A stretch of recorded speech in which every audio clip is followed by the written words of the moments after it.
Cougar Coaches Show here on Mediacom Channel 22, also online at ColumbiaCougars.com. My name is Cosmo, play-by-play voice of the Cougars, and the head coach of both the men and the women's squads, Coach John Klein. Coach, welcome. Thank you, Cosmo. Back after the long road trip down to Williams Baptist, Arkansas, got a couple of victories. Let's go with your women's squad, 7 wins in a row, conference victories, and take us through that match down in Arkansas. Yesterday's match was, I think they put it all together. You know, I think we've found a solid lineup. You know, I like everybody in their specific position right now. They move the ball so well, they possess the ball. We're really not giving opponents very much opportunity to even come into our half.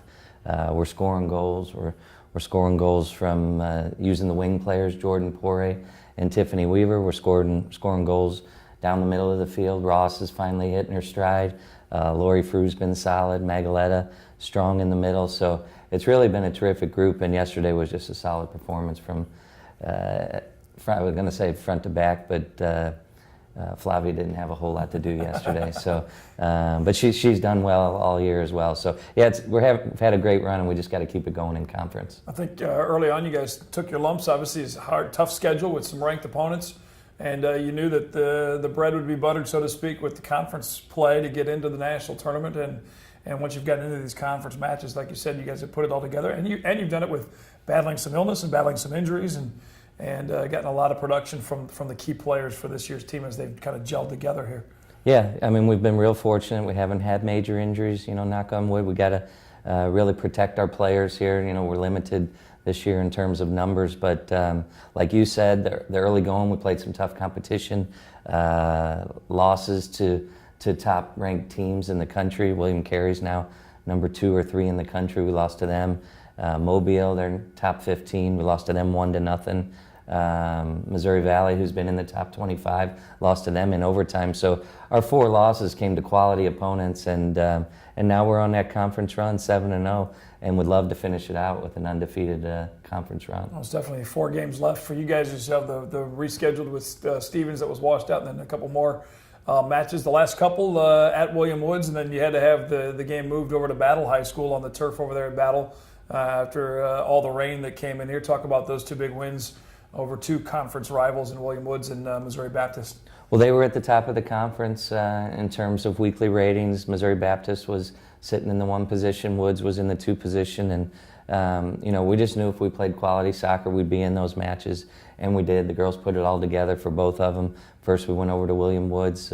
Kelly Ross scored a great goal and was dangerous the whole night. And, you know, we really had a lot of the ball all night. And then we took that same style of play, possession, and holding the opponent into their half. We took it over to Battle High School against Missouri Baptist, who was at the top of the conference, and shutting down those 2 teams, getting the shutouts, just playing, you know, a solid 180 minutes of soccer last week, and that moves us to the top of the conference, and you know, really feeling good and having some momentum going into these last 2 weeks of conference play. Players that you mentioned, Kelly Ross and Lori Fru, the freshman that came over from Rockbridge, and Kelly from Moberly, the first player to sign with Columbia College when the women's program started here 3 seasons ago. Weekly honors for those 2 ladies, well-deserved. The offensive player of the week with Kelly, and defensive player of the week in Lori Fru, which is a little strange because she's right there at the top of your team, if not leading the team in goals, but had a big defensive effort out of the midfield for you guys and picked up that award. Well, she's so versatile. She's played up top for us. We've played her in an attacking midfield.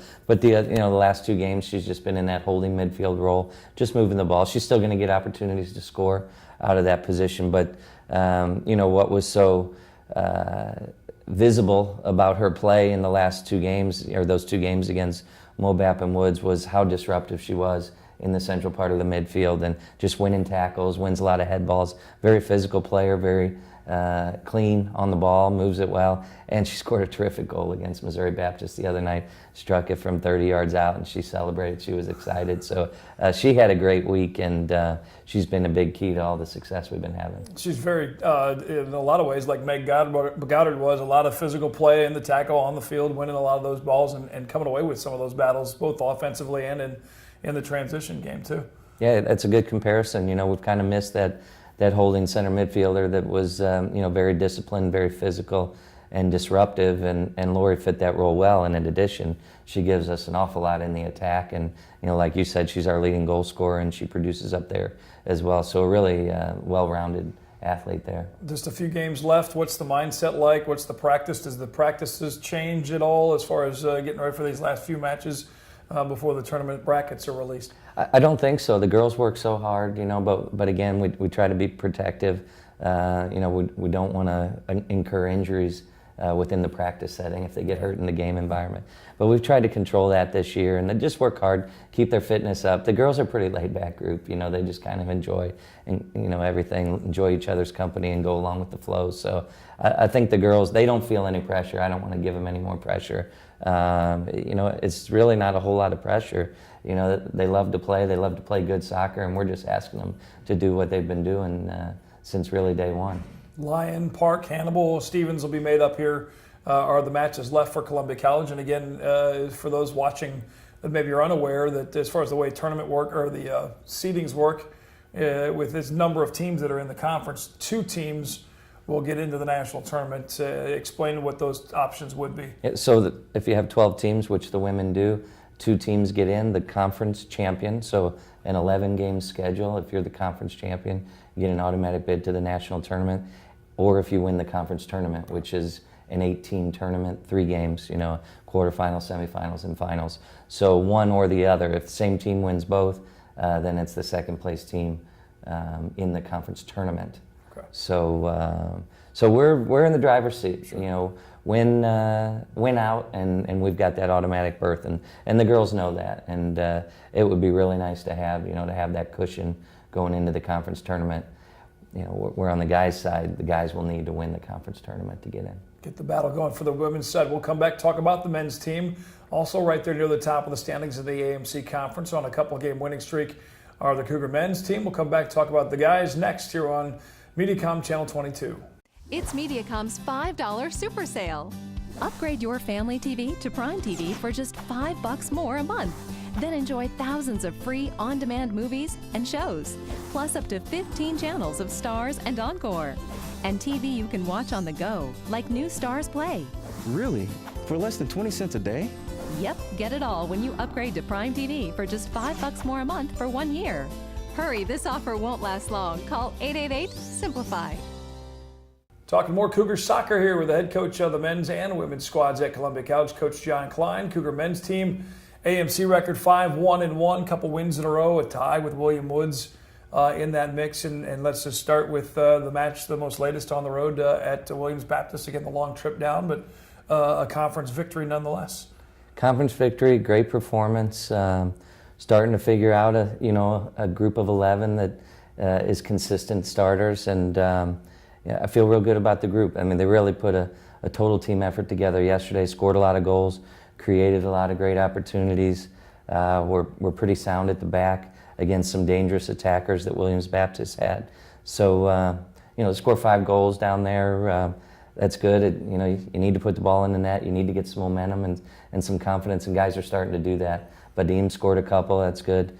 Liam Kane stepping in and making a lot of difference for us. He missed the Lindenwood Belleville game that was so key, and we lost 1-0 in conference. But when he's in there, there's just another gear and another level of energy to our attack. And you mentioned Vadim Kojakov. As a guy early in the year, we talked about just kind of waiting for him to click in and get going. And it seems like once he scored that first goal, he hasn't slowed down, and a couple of very quick goals that really change an entire match completely when you're scoring in the first 5 minutes of games. Yeah, we got the early goal yesterday on a PK, but he earned it. I mean, he's working up top and causing problems for defenders. He's hungry.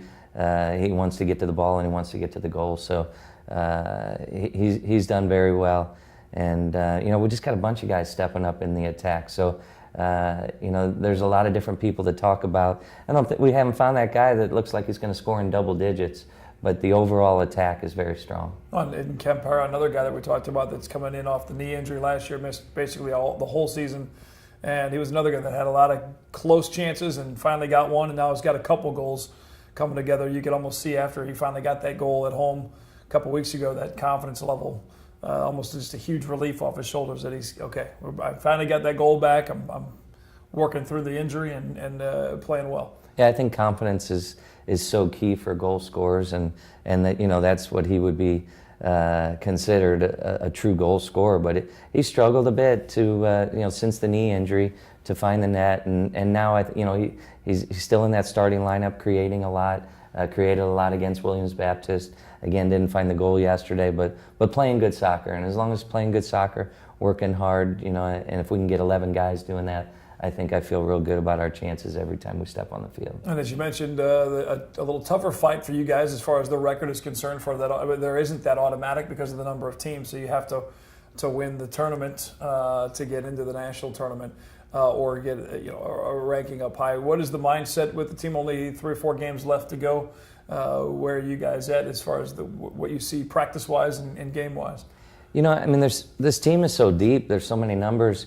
I think everybody's really fighting for position. They want playing time.